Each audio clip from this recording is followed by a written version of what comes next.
KPK resmi memecat 57 pegawainya meski kerap menjadi sorotan. Percepatan pemecatan memantik polemik karena sedianya para pegawai KPK yang tidak lulus TWK baru akan selesai masa baktinya pada 1 November mendatang. Namun pimpinan KPK memutuskan pemberhentian akan berlaku per 30 September mendatang. KPK berdalih setiap keputusan yang dijalankan sesuai dengan putusan Mahkamah Agung yang menolak uji materi yang diajukan pegawai KPK. Berhentikan dengan hormat kepada 50 orang pegawai KPK yang dinyatakan tidak memenuhi syarat per tanggal 30 September tahun 2021. Memberi kesempatan kepada 3 orang pegawai KPK yang baru menyelesaikan tugas dari luar negeri untuk mengikuti asesmen tes wawasan kebangsaan yang akan dimulai pada tanggal 20 September tahun 2021. Yang jelas, kami sampai hari ini masih menunggu dan masih setia dengan putusan dari Presiden ketika memberikan arahan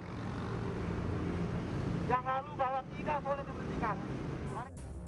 Sebelumnya dari 75 pegawai KPK yang tidak memenuhi syarat untuk tes wawasan kebangsaan, 24 diantaranya dinilai masih dapat dibina agar layak menjadi ASN. Lebih lanjut, KPK menegaskan pemberhentian pegawai telah berkoordinasi dengan Kemenpan RB dan Badan Kepegawaian Negara. Tim Liputan iNews melaporkan.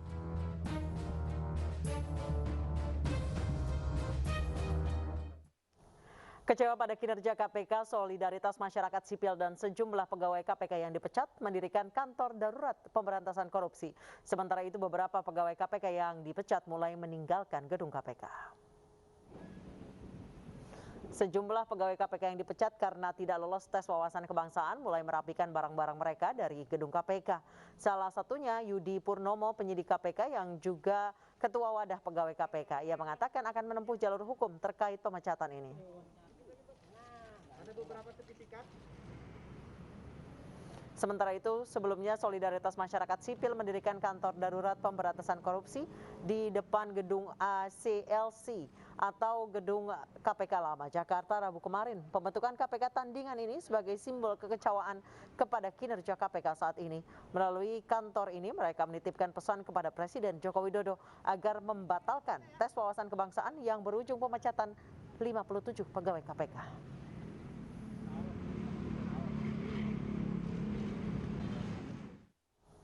Dan pemirsa, apa tujuan dari kantor darurat pemberantasan korupsi? Sudah bergabung bersama kami Ketua Wadah Pegawai KPK Nonaktif Yudi Purnomo. Selamat sore Pak Yudi.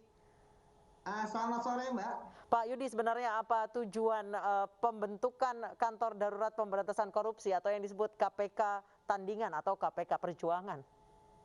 Ya, itu sebagai suatu bentuk simbolis bahwa sekarang ini KPK sudah dilemahkan dan kemudian termaktub dalam pemberhentian terhadap 56 orang pegawai KPK yang telah bekerja memberantas korupsi selama ini, Mbak. Kemudian sejauh ini yang dilakukan apa saja, Pak? Ya, tentu saja sudah banyak ya kami lakukan, diantaranya bagaimana masyarakat bisa di posko tersebut mengirimkan surat kepada Bapak Presiden.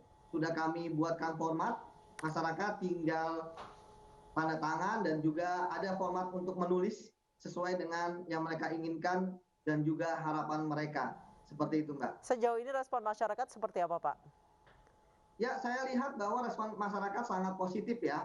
Dan terutama juga saya lihat di sosial media pun juga sangat positif bahwa mereka paham ini adalah pelemahan terhadap pemberantasan korupsi, bahwa upaya ini merupakan upaya penyingkiran sebab kita sudah melihat bagaimana ada putusan MA, putusan Mahkamah Konstitusi, kemudian Komisi Ombudsman, dan juga bahkan hasil investigasi dari Komnas HAM mengenai adanya 11 pelanggaran HAM. Jadi pemberhentian ini merupakan hal yang tidak beralasan dan jikapun dicari-cari alasan itu mengada-ngada saja. Seperti itu.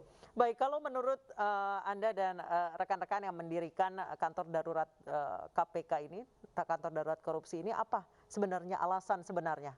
Bukan alasan yang menurut Anda tadi dibuat-buat.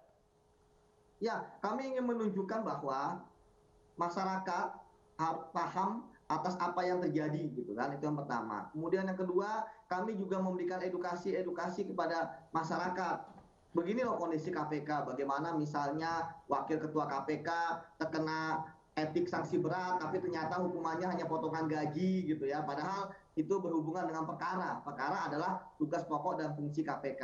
Jadi ini yang kami harapkan bahwa nantinya posko-posko ini akan ada di beberapa tempat dan beberapa daerah gitu ya. Masyarakat menjadikan simbol kantor mereka itu sebagai harapan setelah KPK istilahnya tidak memberi harapan secara signifikan.